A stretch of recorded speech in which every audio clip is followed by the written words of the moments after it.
Anything Combat with Johnny K. But it's anything combat, though. Welcome back, combatants, to the Anything Combat Show. I'm your host, Johnny K. Today on the show, we're joined by Aiden Zero, IBF World Youth Champion, youngest Queensland champion ever. He's fighting Jed Morris, Tasman fighters. Please welcome to the show, Max McIntyre. Pleasure for having me, bro. Max, how's your training going? How's everything going? And what are you cracking Jed with? What are you sitting him down with? Yeah. The training's been going great. You know, I've stayed in camp since my last fight back in June. This is my third world title undercard this year. So, you know, I've had to stay locked in. I've had to stay focused because you never know when you're going to get the call. And, yeah, I've stayed ready. I'm just been ticking away the boxes now, refining all my skills. And now we got an opponent locked in. We're only 9 days out now. So I'm ready to go, and I'm ready to put Jed away. Max, when I was reviewing your style, you have a very versatile boxing game. You know what I mean? You've got your long-range weapons where you can get your jabs and your straights off. You've got an inside fighting game, even though you're long, which is a rarity. Yep.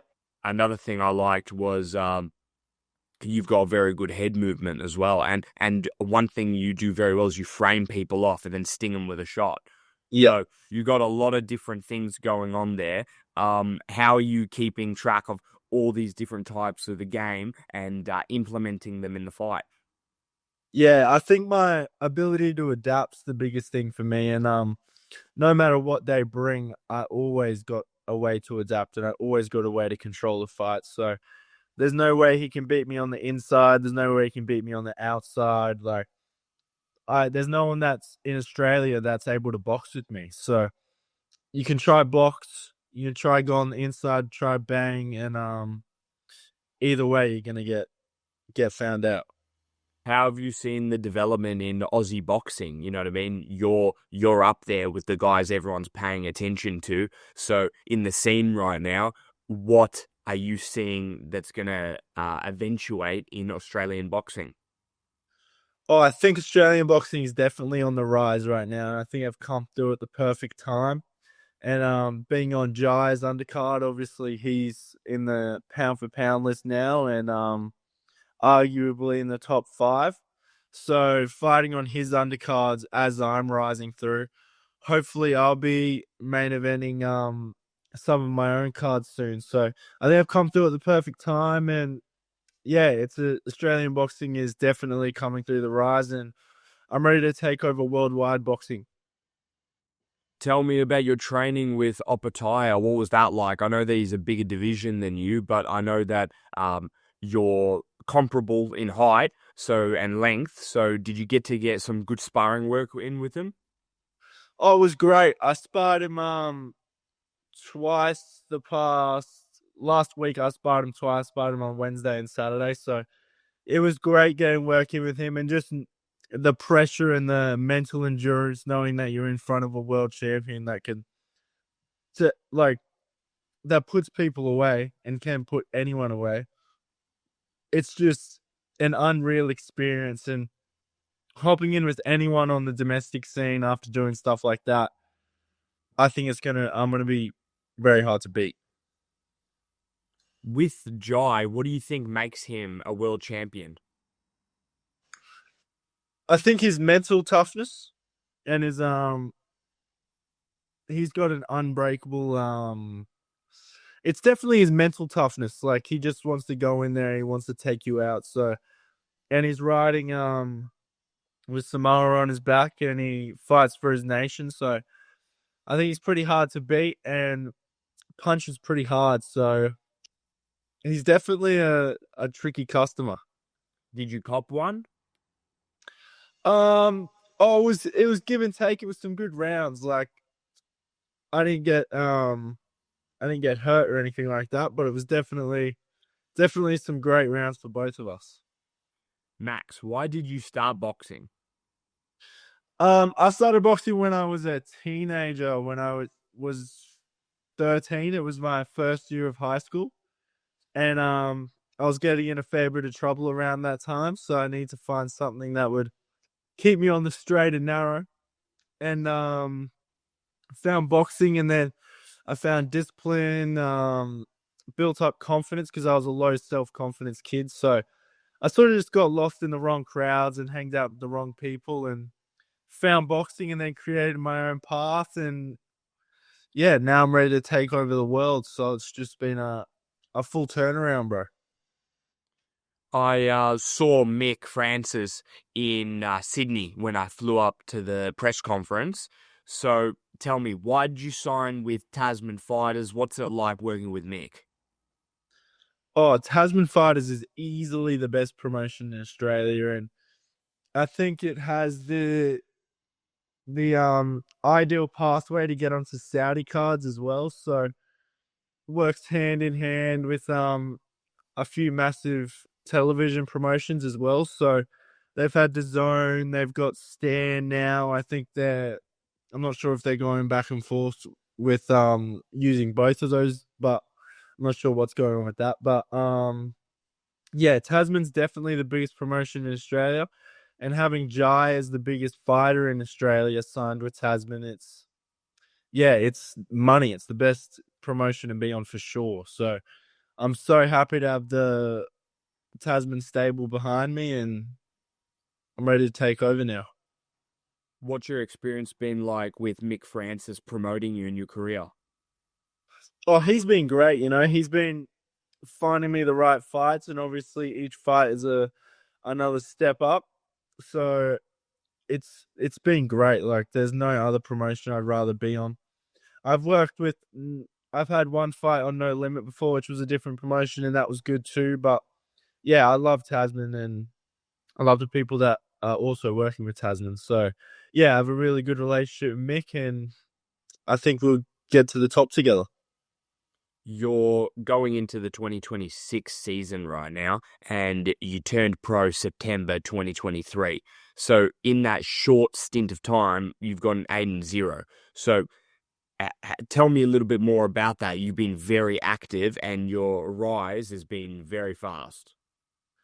Yeah, I think my rise has been very fast, and in only 8 fights to be fighting on the biggest cards in Australia that are broadcasted around the world is pretty good. I think a lot of people with their first 8 fights probably fight bum after bum after bum after bum. I've had a step up every single time. So I'm ready to take on some big fights after this one. And I don't think anyone in Australia is going to be able to beat me.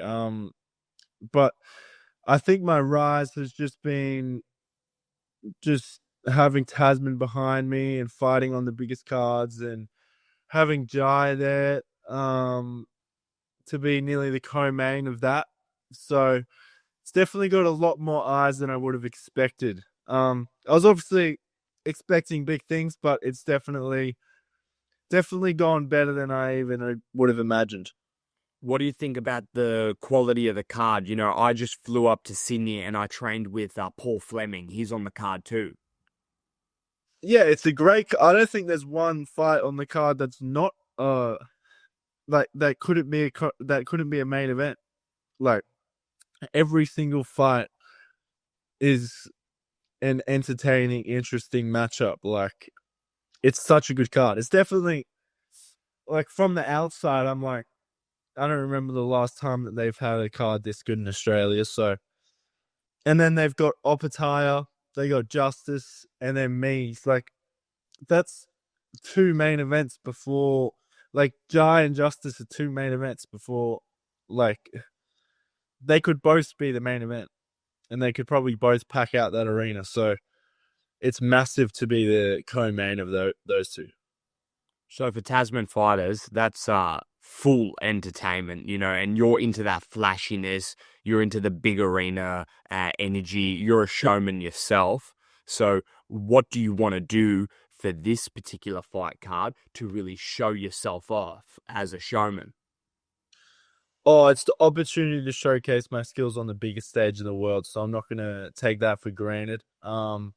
I'm definitely going to show out, and I'm going to steal the show once again. I'm not going in there just to be another fighter on the card. I'm going in there to take over, and I'm going in there to show that I'm ready to headline main events, and I'm the most entertaining fighter in Australia, and I'm ready to take over, bro. Like I'm fully committed, and I'm not taking this opportunity for granted. Like I'm ready to showcase all my skills, and I'm ready, bro. Max, what do you think you fight for in your heart, in your soul? What do you fight for? Oh, I definitely fight for my parents. I think because I started boxing, um, sort of for my parents, but I also started boxing because I loved it so much. And I definitely fight for my family. Obviously, fight to create a name for myself and just fight for myself, really too. Like just to prove myself that I can be the best fighter in the world and make my dreams come true. So, sort of fight for me, fight for the younger me who always dreamed of fighting in massive packed out arenas. So there's a lot that I'm fighting for, bro, and there's a lot of pressure. Shape Up Boxing in Brisbane. Tell me more about the guys here. What have they done for you? Shape Up Boxing. We got a massive stable of fighters. I don't think there's one fighter at our gym that's not a world class operator. And we got Austin obviously fighting on the card as well. He's only got a 4-rounder, but still enough time to showcase all his skills, and he's a world class boxer. We got Xavier Fletcher. He's not fighting on this card as he's had some injuries, but he'll be on the next Tasman card, I'm sure. And then Cody Shalali, he's just been a little bit unlucky and he had an eye surgery, so he's been out a little bit, but everyone's got some real talent at that gym. And yeah, me, Xavier, and Austin are on the Tasman cards nearly every fight. So yeah, me and Austin this time, and we'll be there to showcase our skills December the 6th.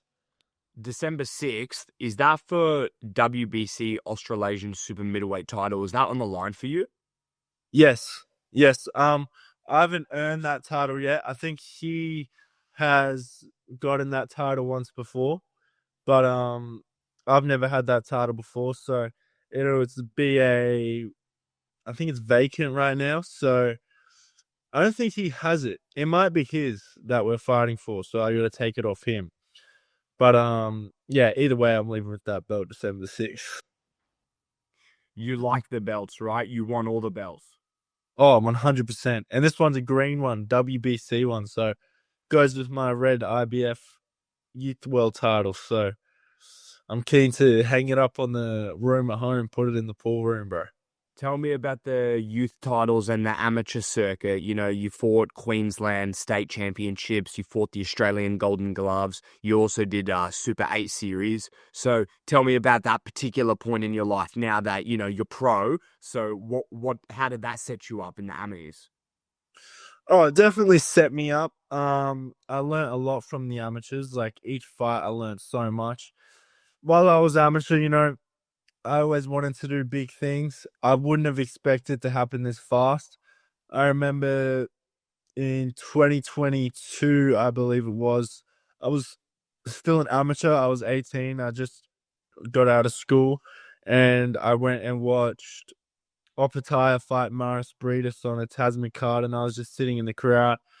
And ever since, I've sort of visualized myself fighting on those cards.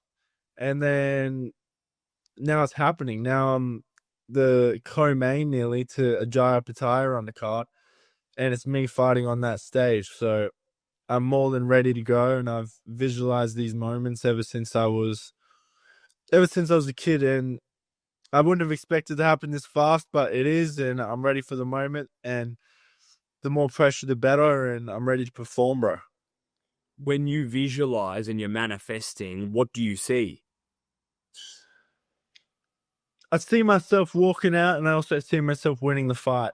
Every single fight, I see myself winning the fight in brutal fashion, in money show fashion, and putting on a show, the crowd cheering, myself standing on the ropes, and then me getting that belt around my waist. And I obviously got short-term goals. I visualized this fight, and I have pictured exactly what's going to happen this fight.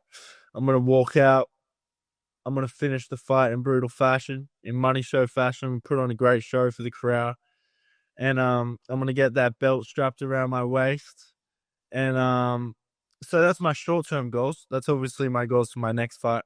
But long-term goals, I visualize walking out to a massive crowd, being the main event at one of the biggest arenas in the world, in potentially America or the UK, fighting a massive fight and winning in brutal fashion again, staying on the ropes and then becoming the undisputed champion of the world and going down as a Hall of Famer. Max, most Aussies go to Bali, Indonesia to get on bags and drink alcohol. You went to Bali, Indonesia and turned pro in boxing. Tell me what happened when you fought Bajawa in, I believe it's pronounced Canggu. Yep. Yeah, Canggu, I'm not sure. Yeah, I went there. That was actually so we had my coach who I'm now, who I've had ever since I was a kid, and then we had one of my assistant coaches who we're actually we don't work with anymore. Still a really nice guy, but yeah, we had him and he had that connection with Bali, so we ended up getting that fight in Bali for my first pro fight. That's when we had no connection with Tasman or anything like that. So we were sort of going to build up my career over there in Indonesia. And we fought that first fight. It was pretty good. He had 50 pro fights or something like that. I think he was on the way out, but it was a good first fight, getting over the nerves of the professional scene, like my first pro fight. So it was a good to find my feet in, and he could still bang a little bit, so there was always that little bit of nervousness. And yeah, it was a massive crowd, and it was good fun over there too. Like it's definitely a fun place to go to. Obviously, that's why people go over there to do what they do. And yeah, I had a great time over there. And then I got back, and then a couple months later, Matt Clark, the manager from Tasman Fighters, gave us a ring and said if we wanted to fight on a Tasman card. And I think I fought my first pro fight. I'm not sure when that was, but it was a little bit earlier in the year. And then later in the year, around December, I was supposed to have a Tasman fight. Couldn't find an opponent.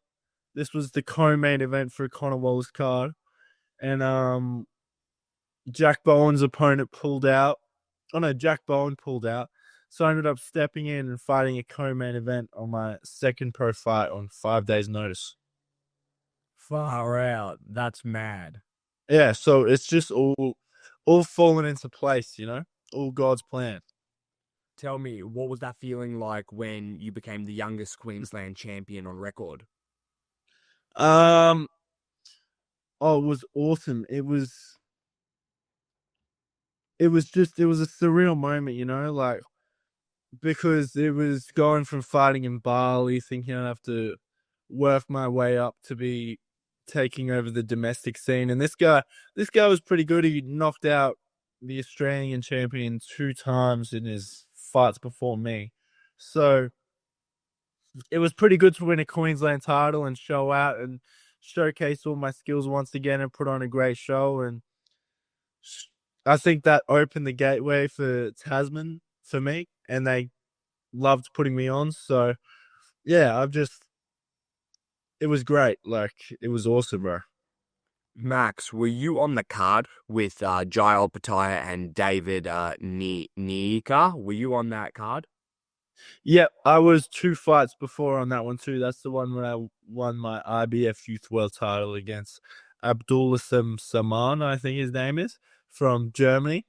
And yeah, that was a really good fight too. He was 8-1 or 9-1, and I was 7-0 or 6-0 at that time. So great fight. He had a big amateur background, and that was the first time I was on a massive card. So I was used to fighting at the Fortitude Music Hall, which is still a big crowd, but fighting in a packed out arena, that was the first time. So Do you think that you are the face of Australian youth boxing right now?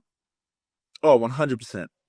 All these other guys they're good, but they're not entertaining, and they don't know how to put on a show.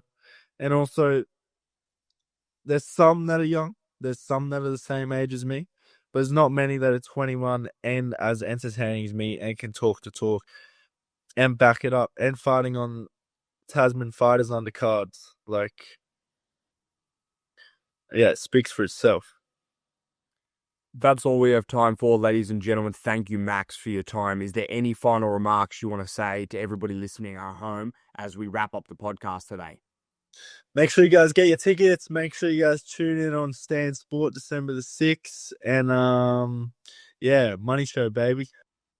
Follow Max McIntyre on Instagram, link in the description. Follow Anything Combat. We will see you next time.